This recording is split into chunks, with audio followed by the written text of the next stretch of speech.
Commissioner, Mr President, I rise again, I am afraid, to make the same old hoary speech that I have been making here for several years, and that is, it is my opinion that you do not really understand the concept of banking.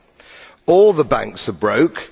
Bank Santander, Deutsche Bank, Royal Bank of Scotland, they are all broke. And why are they broke? It is not an act of God. It is not some sort of tsunami.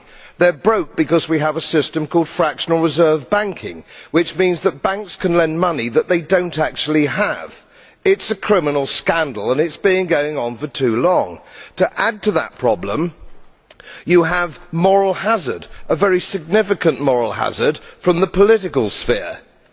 And most of the problem starts in politics and central banks, which are part of the same political system. We have counterfeiting, sometimes called quantitative easing, but counterfeiting by any other name. The artificial printing of money, which if any ordinary person did, they would go to prison for a very long time. And yet governments and central banks do it all the time.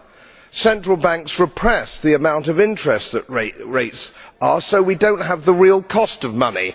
And yet we blame the retail banks for manipulating LIBOR. The sheer effrontery of this is quite astonishing. It is central banks that manipulate interest rates, Commissioner.